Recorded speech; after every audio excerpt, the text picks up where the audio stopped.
নমস্কাৰ বন্ধুসকল, মই জ্যোতিৰ্ময় শইকীয়া JS Flute নগাঁৱৰ পৰা। বহুদিনৰ মূৰত আকৌ এটা ভিডিঅ' লৈ আহিলোঁ আপোনালোকৰ মাজলৈ। বাঁহীৰ টিউনিং আৰু চাউণ্ড কোৱালিটি, বেম্বো কোৱালিটিৰ বিষয়ে অকণমান আলোচনা কৰোঁ। আজি মই এই দুটা বাঁহী পঠাব ওলাইছোঁ। বাজালি, তেখেতৰ নাম হৈছে গুণজিৎ কলিতা।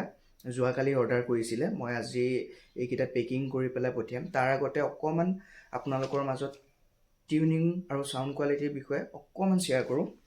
প্ৰথমতে অকণমান বজাই শুনাইছোঁ ডি শাৰ্প বাঁহীটো, ঠিক আছে। আৰু তাৰ আগতে এইটো বেম্বো কোৱালিটিটো খুব ধুনীয়া হয়, ৰাউণ্ড আৰু ষ্ট্ৰেইট হয়। আৰু চাউণ্ড কোৱালিটিটো অকণমান বজাই পেলাই আপোনালোকক শুনাইছোঁ।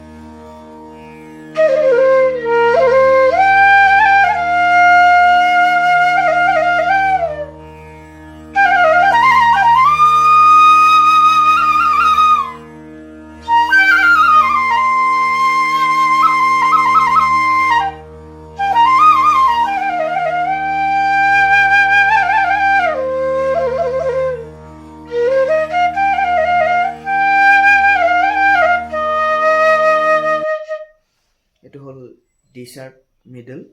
ইয়াৰ চাউণ্ড কোৱালিটি কেনেকুৱা পাইছে কমেণ্ট কৰি জনাব মোক। আৰু তাৰপিছতে বজাই শুনাইছোঁ অকণমান এফ শাৰ্প মিডলটো।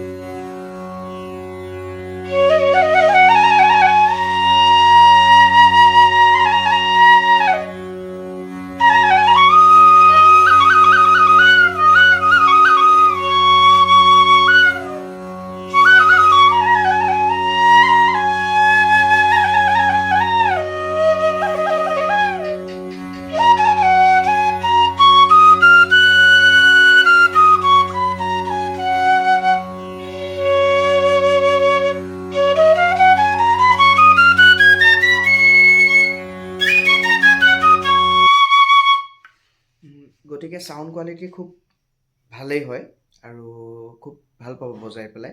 যদি এনেকুৱা ধৰণৰ প্ৰফেশ্যনেল কোৱালিটি বাঁহী লাগে তেনেহ'লে মোক পোনপটীয়াকৈ যোগাযোগ কৰিব পাৰে। আৰু মই স্ক্ৰীণত মোৰ নাম্বাৰটো দি দিম, ঠিক আছে। আৰু যদি ভিডিঅ'টো ভাল পাইছে তেনেহ'লে লাইক, কমেণ্ট আৰু শ্বেয়াৰ কৰিব।